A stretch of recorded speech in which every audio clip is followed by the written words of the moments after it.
How long were you together? We were together for 5 years, Your Honor. Okay. And how did you two meet? We met, jeez. How do you not remember how you met? No. It's just one of these situations that we kind of met twice. I didn't remember the first time and No. kind of crossed Did paths. she remember? I think that she did, yes. But All right. So you dated for 5 years. Did you ever live together? we did, yes. Okay. Yes, we have. And what caused the breakup? There was a situation where she was actually pregnant with the baby that we were supposed to have, and she was going to give birth, and I have another son through another relationship. And what happened was he broke his arm. So I had to go drive 90 minutes to Maine to take care of How many minutes? 90 minutes, man. 90 minutes. So it's an hour and a half away to get to, I guess, the ER where your son was because of the broken arm? Yes, Your Honor. All right. Now, she's pregnant at the time. How Yes. pregnant is she? Well, she was pretty close, about a week away. The whole situation was I actually asked her if I could go to see my son in Maine. So What'd you say? He wasn't asking, Your Honor. He was half out the door already, just deciding that he was going. I said he could go, but he wasn't How would you say he could go? He wasn't asking for permission. I don't really care. Seriously, like, you can't be yourself with the guy who you're bringing a life into the earth with. Like, you can't say, where do you think you're going? Unfortunately, no. Oftentimes, I would no sooner let my man leave me 1 week from my due date, which is not set in stone, okay? Because you could have a baby any second. I would never let him leave over a broken arm. No disrespect to your son intended, but a broken arm is not like a catastrophe. Anyway, go on. So she's never been really that nice to my son to begin with. So I think it was a little bit of animosity for the reason why I don't know. Well, why even ask her? And apparently she said yes. So go on. You go, and then what happens? So I go there, and she goes into labor early. The water broke. I had no idea because I was tending to my son. And He's not tending to your son. The doctors are tending to your son. no, at this point he's in his room and I'm sitting beside him. Okay. So I took my jacket off. And how old's your son? He's 7. Okay. So why weren't you getting all the phone calls from her and her father telling you the baby's coming? what I was saying was I took my jacket off and the phone was in the jacket. So I had. You weren't even checking on your wife I'm sorry, you weren't even checking on your girlfriend who was about to have a baby to see how she's feeling and We everything? just kind of caught up in the moment with my other. With the arm? So you're not checking your phone. Everything will be okay. And then when do you check your phone? I realized I didn't have the phone in my pocket. Much later. Probably about 40, 50 minutes. Okay, then you look at your phone and what? There was a bunch of phone calls on it that But how long had you not been looking at your phone? In other words, the phone calls had started how long earlier? probably about an hour. Okay. Yeah. So you then return the calls, and I presume that you get in the car. Well, actually, when I looked at the phone, her father was calling me at that moment. Okay. So I answered the phone, spoke to the father. He had he wasn't very nice to me over the phone, obviously. Yeah, because he's doing your job. Yeah, Hey, you called your dad, I take it. Well, no time I did something. Ma'am, you called your dad, and then, so you come back, and by the time you get back, the baby's already born. Yeah, the water broke. That's what the call that I got. Went back. The water broke. She'd already given birth. So That was really fast, though. yeah, it's like within probably like a couple hours. I mean, it was. Is that your first delivery? it was a rare case. Yeah. Very irregular. How do you say you're not a priority in that man's life without saying you're not a priority in that man's life? His actions, as they say, speak louder than words. It is obvious here that he was going to do what he was going to do. And she's right. I know people that are just like this. It doesn't matter what you say because you're not their number one priority. They are their number one priority. Whatever their desires are, whatever their dreams and goals and whatever they deem as more important than you. This has got to be done. It's got to be work. It's got to be family other than you. And you're the wife and she's sitting there as the last person at the end of the day.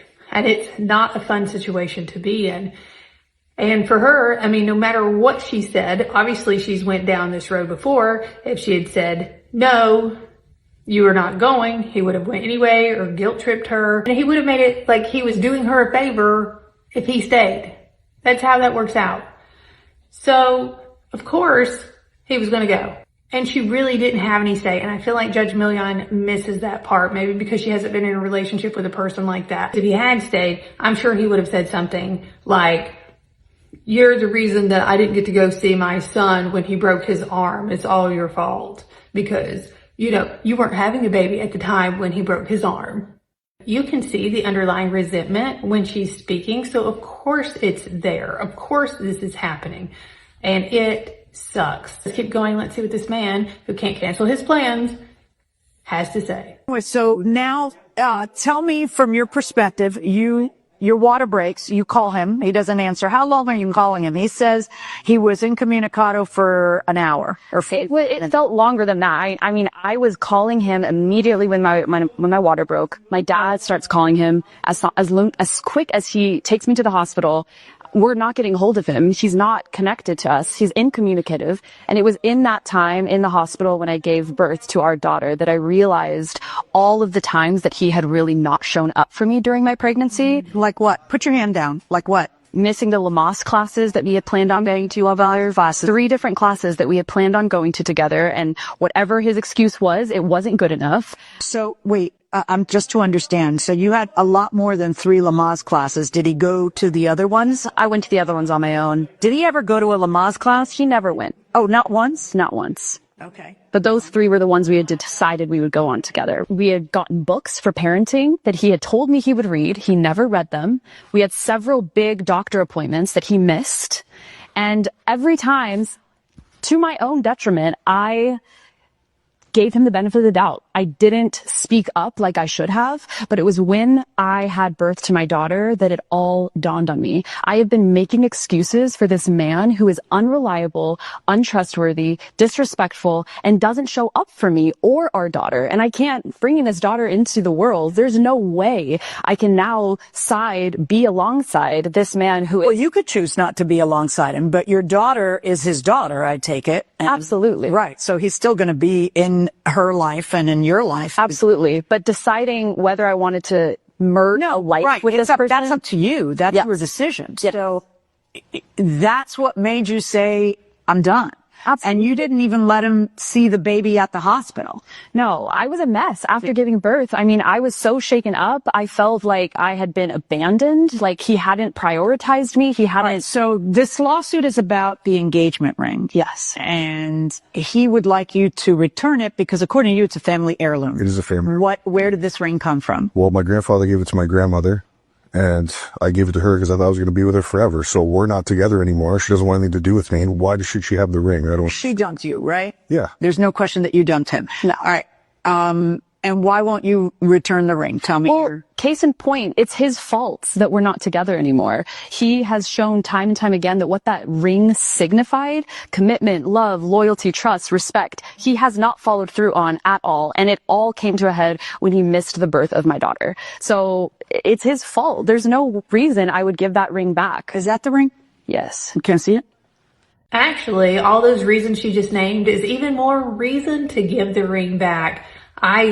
Without going any further, she needs to hand that straight over to him. I mean, it was a family heirloom. Let him have it and let him keep his ways to himself.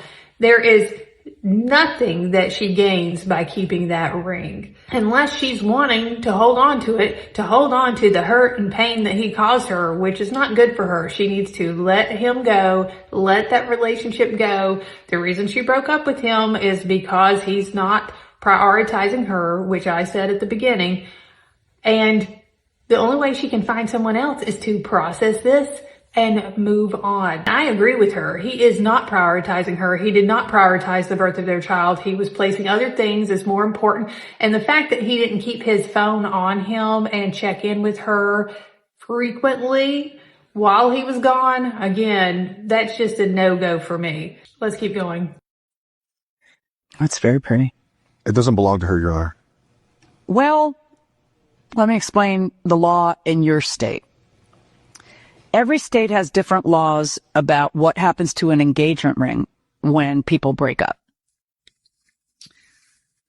The better rule is what most states have, which is it's a gift in contemplation of marriage. If the marriage doesn't happen for whatever reason, it goes back to the giver. Okay? Your state of Massachusetts, the great state of Massachusetts, has what I perceive to be the worst idea, which is judges have to, and there's a couple of states that do this, judges have to listen to what happened and decide if there is fault in the breakup. Okay? If you break up with him and it's not worth breaking up over, then you have to give the ring back. If you break up with him and it is worth breaking up, which is ridiculous. How am I going to decide something like that? It's so crazy. And yet here I am. So I have to decide if when you broke up, there was something that he did that was so bad that it's his fault that you broke up, versus that you finally got clarity and realized that maybe he's not the guy for you. Because in fairness, you told him he could go ahead and go.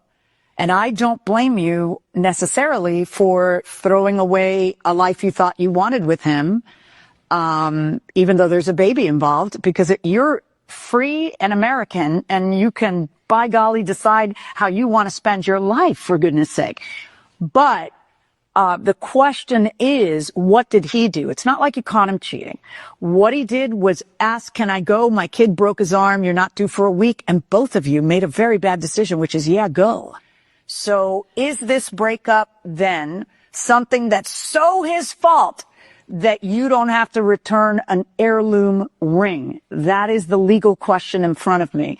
And I'm sorry, but I find that, you know, he definitely should have been there in the birth. We're not talking about that. He should have been there in Lamaze classes. We're not talking about that. See, the thing is, I didn't pick him. You did. You see, you decided to bring a child into it. You knew him darn well during all those Lamaze classes, there's nothing totally different other than the veil was lifted from your blinded eyes. And so, which is good for you, but does that mean that there is a thing he did that caused the breakup that was so bad that it's his fault that you don't return an heirloom ring? And I am not finding that. I am finding in favor of the plaintiff in this case. I wish you both great luck. I definitely agree with the judgment. She needs to give the ring back, but I don't agree with the reasoning behind it. I see where she's trying to justify the Massachusetts law, but I do think that he is at fault. And I do think that is the reason that she needed to break up with him. And it was bad enough for her to break up with him, because if at every time that you are in a vulnerable position or you need somebody, they are not there for you, and that is supposed to be the person that you're going to marry, then that is reason to leave. Because life is going to be full of challenges and you're going to want the person there with you. Otherwise, you're just going to be a married single mom. And that's what she was headed down that road. And now she can just be a single mom with the opportunity to find somebody else. People can try to justify it and say, you know, men aren't as interested in all that. No, they should be. And there are men that are interested in their wives' health and their babies and going to Lamaze classes and making sure everything's okay because they care about their partner enough to make sure that they're okay. And then there are those that just think it's just not their job. And that is going to give a preview into what her next years of her life would have been had she stayed with him and got married, which would have been all the responsibilities on you, and he's doing whatever he's doing and he'll show up whenever he shows up. So let me know what you think. Should she have kept the ring or should she have given it back? Put it in the comments below.